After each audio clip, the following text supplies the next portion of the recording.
Shavua Tov. Nous allons donc essayer de faire quelques remarques à propos de Parashat Nitzavim. C'est le jour où Moshe Rabbeinu quitte le Ham Israël que la Parashat de Nitzavim va y aller à Azinu, Bezot HaBeracha, jusqu'à la fin de la Torah. Ces 4 parashiot sont dites le même jour, puisque le verset commence à Tem Nitzavim Hayom Kulechem, et dans Parashat Vayelech, Ben Mea ve'esrim Shana Anochi Hayom, Lo Uchal Od Latzet Velavo. Donc, nous voyons que c'est des parashiot qui vont être très très chargés et très concentrés, et il nous faut simplement retirer, pour nous en tout cas, quelques remarques, quelques notions fondamentales dans cette paracha.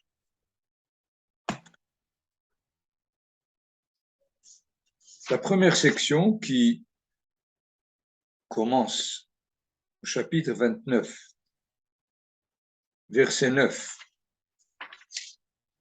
jusqu'au verset 28, c'est le renouvellement d'une alliance. Puisque, nous l'avons déjà, au verset 11, Le'ovrecha bivrit Adonai Elohecha ou alato, afin que tu passes dans l'alliance de l'Éternel ton Dieu et de son sermon, Asher Adonai Elohecha, que l'Éternel ton Dieu, Koret Imecha Hayom, qui contracte avec toi aujourd'hui. Donc, c'est sûr qu'il y a là un renouvellement d'alliance. Pourquoi faut-il renouveler une alliance? Essayons de faire un peu le parcours des différentes alliances qui ont été faites jusqu'à présent. La première, c'est celle qui a été faite avec Noah,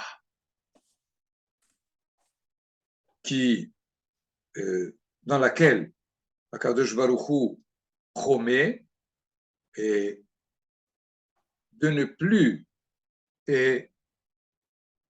qu'un autre déluge arrive pour effacer ce qui a été l'exemple du temps du déluge. Ensuite, nous avons la deuxième alliance avec Abraham Avinu, au cours de laquelle Akadosh Baruch Hu promet de donner la terre d'Israël à sa descendance.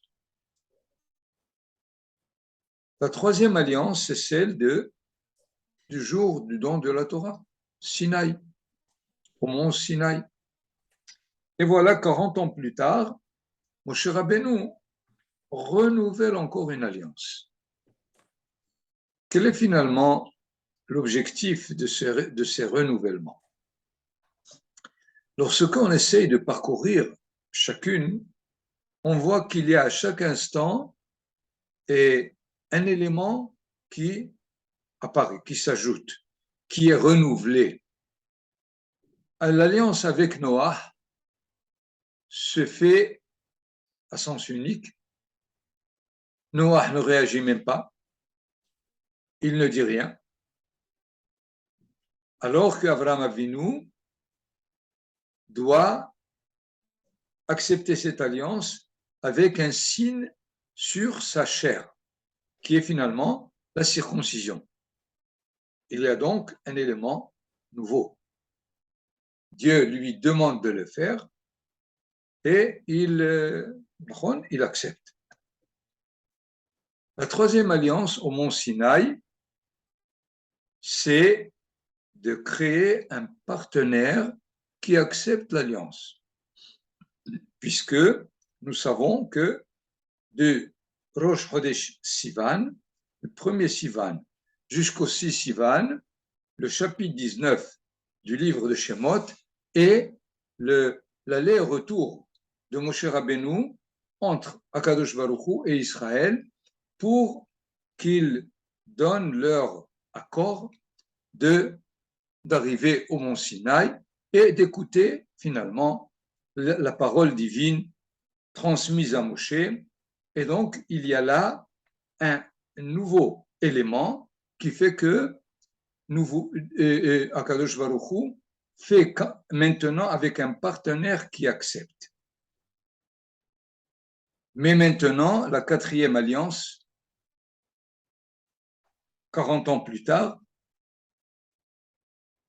renouvelle ce qu'on appelle l'engagement responsable d'une nation qui rentre en Israël. Puisque ils vont la réaliser de façon pratique lorsqu'ils vont arriver à Shrem et entre les deux montagnes, Har Gerizim et Har Eval, ils vont s'engager à être garants l'un par rapport à l'autre de ce qui va se passer dans la vie de cette nation au cours des années. Voyons donc qu'à chaque instant, il y a un élément nouveau qui apparaît. C'est ce qui fait que l'alliance évolue. Il y aura d'autres d'ailleurs. Yahushua, Josué, avant de quitter aussi ce monde, contracte une alliance d'Israël avec Akadosh Baruch Hu. Vous l'avez dans les derniers chapitres de Yahushua. Plus tard aussi, il y aura le roi Yehoyada, le grand prêtre Yehoyada qui fait régner le fils qui a été sauvé de la catastrophe de Atalia pour être roi. Ensuite, on aura aussi Hizkiya qui renouvellera l'alliance, Yoshia qui renouvellera, Ezra et Nehemia aussi. Et à chaque instant, nous pouvons assister, il faut vraiment étudier maintenant chaque étape de ces histoires-là pour comprendre qu'il y a des éléments nouveaux qui font qu'il faut maintenant renouveler l'alliance elle-même. Voilà ce que dans le texte lui-même qu'il faut étudier de près, mais en tout cas, il est clair que le dernier verset 28, Anistarot l'Adonai Elohenu, ve'aniglot lanu ulvanenu ad olam, la'asot et kol divrei haTorah azot, c'est-à-dire ce qui ne nous est pas connu, ce qui nous est caché, c'est Kaviachol, Akadosh Baruch Hu s'en charge, ve'aniglot, et ce que l'on voit, ils seront acceptés pour nous et pour nos enfants à jamais, dans ce sens où il y a là un engagement d'être garant de ce qui se passe dans les éléments, entre les citoyens de la nation, ce qu'on appelle Israël Arevim Zelazé. C'est la Arevut, la garantie de la responsabilité réciproque. Nous avons dans le chapitre qui vient, le chapitre 30, à partir du premier verset jusqu'au verset 10 versets dans lesquels les commentateurs généralement détectent ce qu'on appelle un mot-clé. Quel est le mot-clé qu'il y a dans ces 10 versets? C'est tous les dérivés du verbe lashuv. Vous avez au premier verset, Vahashevota el levavecha. Tu te rendras compte, tu ramèneras à ton cœur tout ce qui se passe chez les goyim où tu vas te retrouver exilé. Le deuxième verset, Veshavta ad Adonai Elohecha. Le troisième verset, Veshav Adonai Elohecha et shevutecha. Deux fois la racine de la chouve. Évidemment, vous avez au verset 8, Ve'ata tashuv, ve'shamata be'kol Adonai. Au verset 9, Ki yashuv Adonai lasus alecha leto. Et au verset 10, Ki tashuv el Adonai Elohecha bechol levavecha, c'est au nombre de 8. 8 fois le mot lashuv répétée sous différentes formes. Évidemment, la chouve, c'est le retour. Et de là provient le mot teshuva. Teshuva qu'on traduit par repentir. Alors que si dans le verset Veshavta ad Adonai Elohecha veshamata bekolo, on entend là le sens habituel du mot teshuva, de revenir, d'écouter la voix divine, Kechol asher anuchim etzavecha hayom. Mais déjà le troisième verset, Veshav Adonai Elohecha et shevutecha verechamecha vekibetzcha mikol ha'amim. C'est un retour géopolitique, si on peut dire. Donc, la paracha est entremêle, si on peut dire, aussi bien ce retour qui est repentir que ce retour de la nation. Le repentir concerne l'individu, alors que le retour concerne la nation. Et ces deux mouvements seront répétés à chaque fois, puisque si l'on prend le verset 8, si je le reprends, tu pourras être conscient et écouter la voix divine. Mais plus tard, Ki yashuv Adonai lasus alecha letov ka'asher sas al avotecha. C'est sûr que yashuv ici, c'est dans le sens du retour national. Et au dernier verset, Ki tishma bekol Adonai Elohecha, Ki tashuv el Adonai Elohecha bechol levavecha bechol nafshecha. Encore une fois, le retour dans le sens de repentir.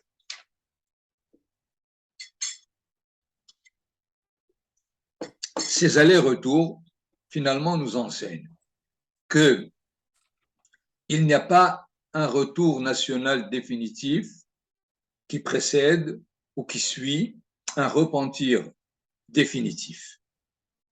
Ces deux mouvements se font par un va-et-vient qui s'améliore de plus en plus. Il faut maintenant évidemment lire les versets de très près pour voir comment l'évolution se fait du bon côté.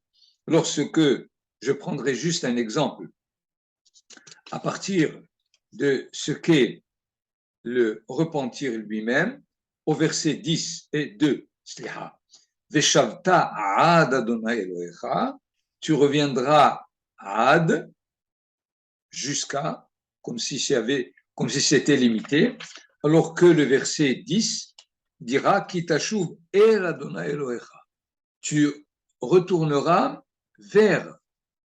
Donc il y a un retour ad et un retour vers. Quelle est la différence? C'est deux niveaux possibles de la Teshuvah qui est décrite selon les Hachamim par Teshuvah me'ira et Teshuvah me'ahava. Le repentir par la crainte ou le repentir par l'amour. Je traduis évidemment les mots, mais il est évident que ce sont des niveaux complètement différents de la conscience que l'on a du repentir. Évidemment, le premier, étant donné l'expérience de l'exil, l'expérience des peines, des malheurs, et il y a évidemment une crainte de les retrouver, donc il vaut mieux revenir. Et ceci nous dit Veshavta ad Adonai Elohecha, c'est-à-dire ça te donne la possibilité d'arriver à une certaine limite. Alors que lorsque le repentir est définitif, total et absolu, c'est Tashuv et Adonai, c'est d'ailleurs un retour qui ne s'arrête pas, parce qu'il indique une direction vers quelque chose, et c'est vraiment la qualité du vrai repentir qui est constamment à renouveler. Donc, je voulais donc juste, dans ces 10 versets, nous rendre compte qu'il nous parle aujourd'hui. Si il y a 5 siècles ou 4 ou 2 siècles, on ne pouvait qu'espérer, aujourd'hui ça se passe devant nous. On est revenu, Baruch Hashem, sur notre terre, et on est en train de revenir aussi à la Torah, et de plus en plus, ces deux retours se conjuguent pour essayer de nous faire arriver à, à un aller kaviachol sans retour, sans revenir hasve halila, ni à une galoute, ni à autre chose qui a été expérimentée par les générations passées.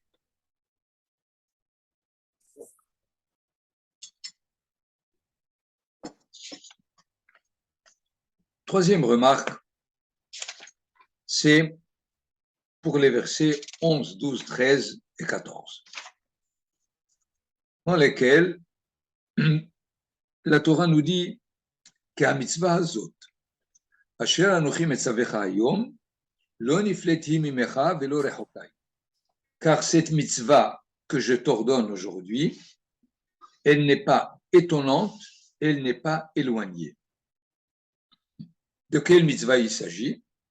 Évidemment, les commentateurs, chacun la comprend comme il le pense. Par exemple, Nahmanide, il le comprend comme rattaché à ce qu'on vient de dire, qui est la Teshuvah. Donc, cette mitzvah qui est la Teshuvah, il ne faut pas qu'elle soit pour toi et difficile, étonnante, lointaine, inaccessible. Alors que d'autres commentateurs parlent de toute la Torah qui s'appelle la mitzvah hazot, parce que la Torah est donnée pour être appliquée, et donc l'intention du verset qui est la mitzvah hazot, c'est pour nous parler de toute la Torah entière. Et le texte explicite en quoi elle n'est pas étonnante, en quoi elle n'est pas lointaine. Lo b'shamayim, elle n'est pas au ciel.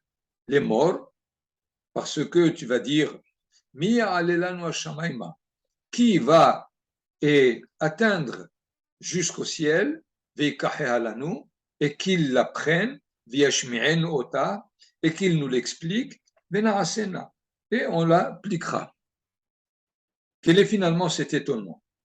Pourquoi on arriverait à dire que c'est quelque chose qui est au-delà de l'humain, c'est quelque chose qui est au ciel, quelque chose qui est divin, parce que finalement, Torah min hashamayim. Si la Torah est min hashamayim, donc elle est par définition divine. Mais je suis un humain, donc ça ne me concerne pas. Je ne suis pas quelqu'un de divin. Alors la Torah nous dit, ne fais pas cette erreur. Parce que même si elle est Torah min hashamayim, elle a été donnée aux hommes de la terre, essentiellement aux Bnei Israël. Mais il se peut que, même si elle a été donnée, mais elle est au-delà des mers. Velo me'ever layamhi. Elle n'est pas au-delà de la mer. Les morts mi'avor lanu el ever hayam. Qui est-ce qui va aller jusqu'aux confins de la mer, et qu'il l'accepte, qu'il l'apprenne, et de la même façon qu'il nous l'enseigne et qu'on puisse l'appliquer. C'est-à-dire, peut-être que je suis convaincu que même si elle était Bachamaïm, elle a été donnée, mais elle est donnée au génie, aux grands esprits. Elle est trop profonde pour moi. Alors, le dernier verset, la Torah nous dit, sache-le. Karov elecha hadavar me'od. Cette chose-là, cette parole-là, elle est proche de toi. Beficha ou bilvavecha la asoto. Si tu arrives à l'exprimer, si tu arrives à le sentir, et si tu arrives à le réaliser, elle sera proche de toi.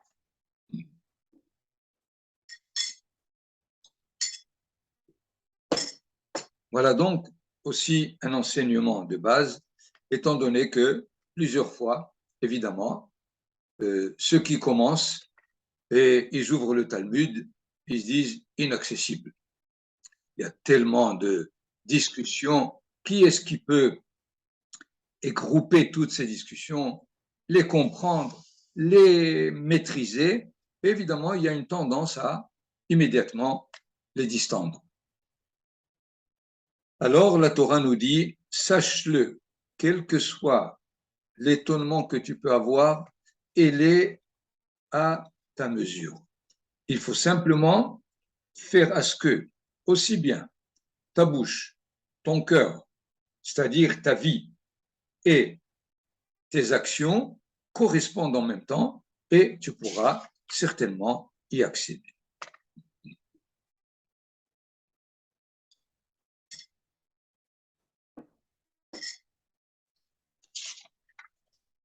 Dans les versets suivants, le verset 16 essentiellement, on peut lire aussi le 15, et observe et regarde que j'ai donné devant toi aujourd'hui, la vie et le bien, la mort et le mal. Qu'est-ce que c'est? Verset 16, c'est dans le fait où je t'ordonne d'aimer l'Éternel ton Dieu, la lechet bidracha, de marcher dans ses voies, l'ishmor mitzvotav, de garder ses commandements, vehukotav, et ses préceptes, ses décrets, mishpatav, vehaïta veravita, et donc promesse, tu vivras, tu pourras de plus en plus t'élargir. Deux termes qui sont très difficiles, qui ont préoccupé évidemment tous les commentateurs, la lechet bidracha, de marcher dans ses voies, de marcher dans ses chemins. Mais comment je peux savoir quelles sont les voies de l'Éternel? Qu'est-ce que la Torah me demande de faire pour marcher dans les chemins de l'Éternel?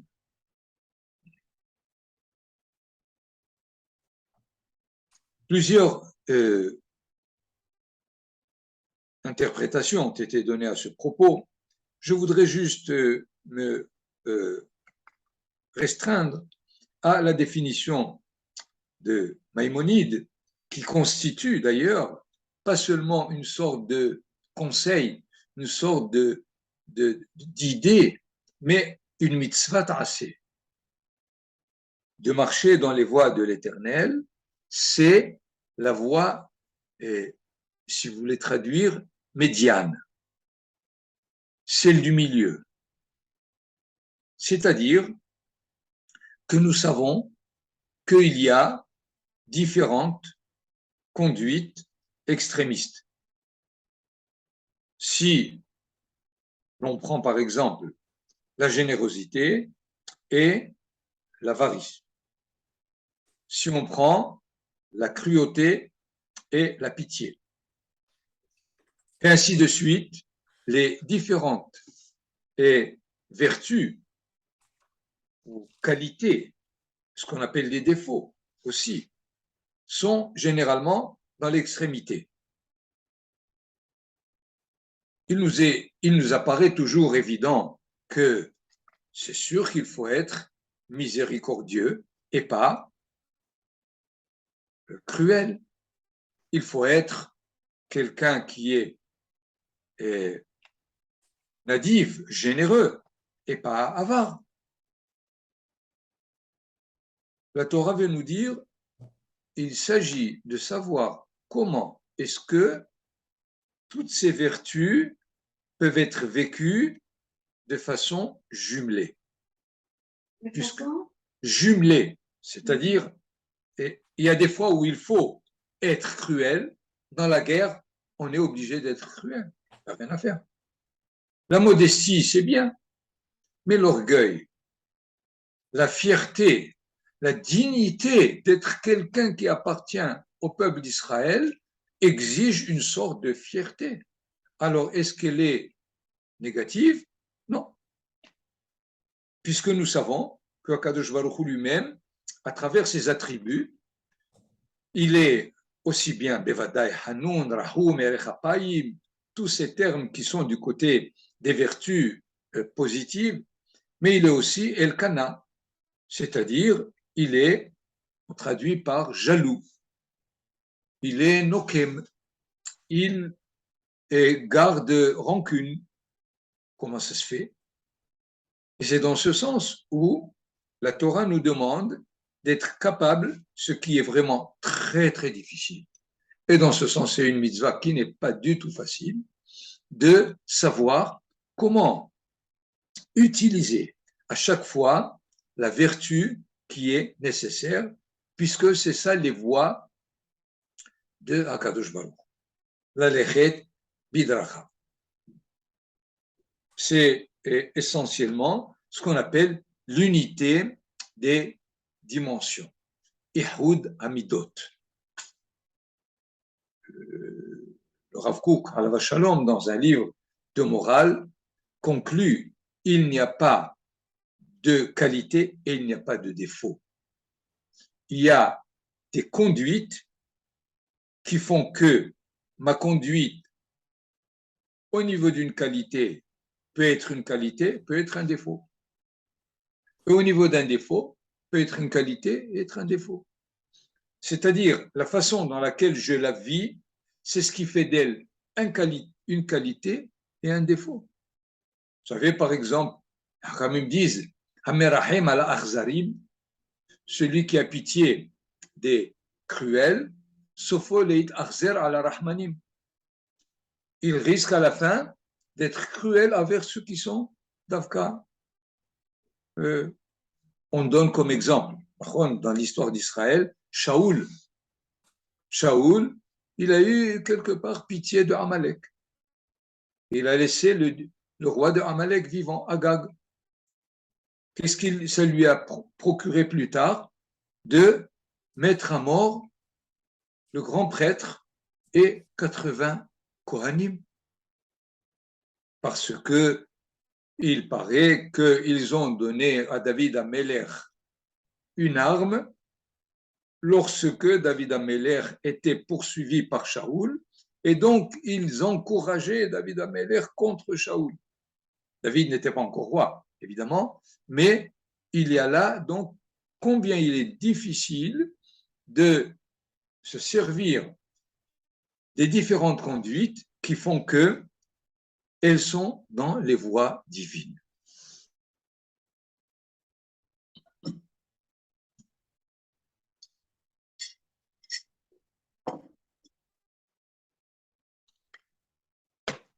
Plus loin, nous avons dans le verset 18 et 19, je prends comme témoin aujourd'hui et Hashamaim et Haaretz, les cieux et la terre. Retour, revenir encore sur ces différents pôles, la vie et la mort, j'ai donné devant toi. Haberacha ve'akelala, la bénédiction et la malédiction. Uvaharta b'hayim, et tu choisiras la vie, les ma'antihi, afin que tu vives. C'est un peu de la palissade. Bien sûr, si je choisis la vie, c'est pour vivre, pas pour mourir. Quel est finalement le sens de cette proposition de la Torah en nous disant Uvaharta b'hayim? Pourquoi, à ce propos, dans ce contexte, on nous demande de choisir la vie? À la limite, il faut maintenant définir aussi bien et la vie et le choix, la liberté et la vie elle-même. De quelle vie il s'agit? Pourquoi cette liberté? Pourquoi ce choix? Il y a probablement quelque part, et c'était d'ailleurs aussi bien chez des peuples que chez les Juifs, que le verset 20 qui dit « Afin d'aimer l'Éternel ton Dieu, l'ishmoa bekolo, écouter sa voix, les dov kabo, de s'unir avec lui, comment peut-on s'unir avec la divinité en restant attaché au monde matériel? C'est pas possible. Il faut quitter ce monde matériel, à la limite, quitter la vie, opter pour l'annulation de l'être, la mort elle-même, pour accéder. Alors la Torah nous dit pas du tout.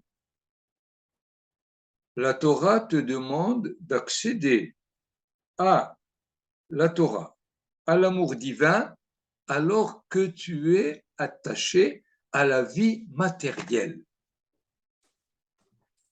C'est ça, Haïm. Haïm, cela ne veut pas dire la vie du Olam Haba, de l'au-delà, etc., mais la vie terrestre. Et ce n'est pas une notion évidente, puisque nous savons que certains moralistes, même juifs, enseignent la restriction, la sagfanout, sigoufim, qu'on peut traduire sigoufim. Se limiter, les jeunes, il y a ceux qui arrivent jusqu'à la flagellation, avec des moyens tellement graves, parce qu'ils savent que la relation avec le monde matériel empêche la relation avec le monde spirituel. Et la Torah nous dit, pas du tout. Uvaharta bahayim. C'est dans la vie matérielle que tu accéderas à ce que la Torah te demande, aller dans les chemins de Dieu, pouvoir même s'unir, entre guillemets, avec lui. Évidemment, c'est pas évident, et nous voyons ici combien il est important de nous enseigner que c'est dans la vie qu'on réalise la Torah, dans le sens de la vie de tous les jours. Dans la vie spirituelle, sentimentale, intellectuelle, matérielle, sociale, religieuse, quel que soit les différents visages de la vie, il faut trouver le chemin par lequel, et c'est ce que la Torah nous propose à travers les mitzvot, pour se trouver face à face, kaviachol, avec Hakadosh Baruch Hu lui-même. Il nous reste maintenant au Baharta. Qu'est-ce que c'est? Tu choisiras. Pourquoi faudrait-il la liberté?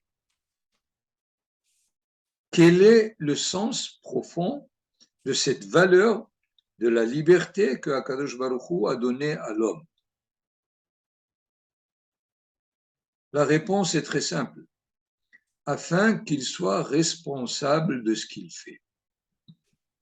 S'il n'avait pas de liberté et s'il agissait toujours du bon côté, ça ne sera pas son mérite, mais la nature qui lui a été donnée de réaliser ce qu'il faut réaliser, tout simplement. Mais à partir du moment où il est libre de choisir, opter pour le bien que pour le mal, c'est ce qui le rend responsable de ce qu'il fait et c'est ce qui lui donne le mérite dans ce qu'il réalise. C'est ça finalement l'objectif de Ubaharta, c'est-à-dire sois responsable de tes actes dans chaque instant de ta vie. C'est comme ça qu'il faut maintenant comprendre les deux mots Ubaharta, Bahayim.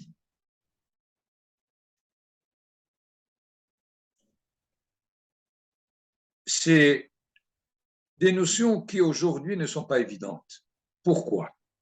Parce que de plus en plus, on croit que l'homme est programmé, que ce soit au niveau de l'ADN, que ce soit au niveau des gènes, que ce soit au niveau de la situation sociale, économique, héréditaire, éducative. tout cela finalement le conditionne. Et le fait de parler de liberté, c'est une illusion, c'est tout. De plus en plus, on a l'impression que la société ou la philosophie fonctionne selon des lois et ces lois-là obligent l'individu tel que sa liberté est réduite à un minimum presque inexistant. C'est dans ce sens où l'enseignement de la Torah est fondamental. Encore de plus en plus dans notre génération et probablement dans les générations à venir. C'est-à-dire la liberté, l'option, le choix, il est donné de par le côté neshama, si on peut dire, le flux de vie divin qu'il y a en lui, qui lui donne la possibilité de cette liberté. Il est évident que si on résume l'homme à toute une série de phénomènes biologiques, physiologiques, psychologiques, etc., on pourrait le réduire à une machine très, très, très complexe, mais qui agit selon les lois intérieures. Et dans ce sens, on le dispense, on ne peut plus le rendre responsable, et si on le rend responsable, c'est par obligation de la réalité de la vie.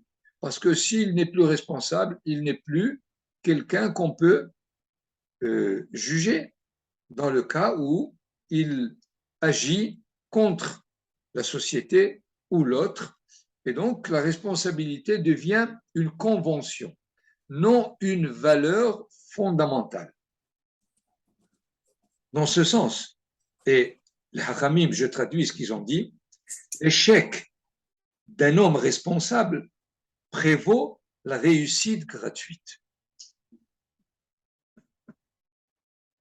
En Adam omed al dvar halacha, ela im ken nichshal bo. On ne saisit vraiment le côté de la halakha que lorsque on trébuche. Donc, il faut trébucher pour comprendre. Parce que quand on a trébuché, on sait où est le bon, où est le mauvais. Et tant qu'on n'a pas trébuché, on croit que ce qu'on fait est bon. Dans ce sens, nous voyons que Ubaharta Bahayim, ce sont deux mots d'un contenu qui ne cesse d'être de grande valeur dans la vie de chaque instant. Et dans ce sens, on nous demande, sois responsable dans ton choix à chaque instant de la vie. C'est ça, ou Baharta, Bahayim, si on veut paraphraser et ne pas prendre la traduction de n'importe quelle Bible, et tu choisiras la vie. Parce que c'est tellement plat, qui est-ce qui va choisir la mort? Il faut être complètement fou pour, dans cette traduction, choisir la mort. Et donc, on réduit la Torah à des banalités. Mais si jamais on comprend les mots à travers ce que la Torah veut qu'on y comprenne, on a déjà un autre niveau de vie à travers, évidemment, ces propositions de la Torah. Voilà les quelques remarques que je voulais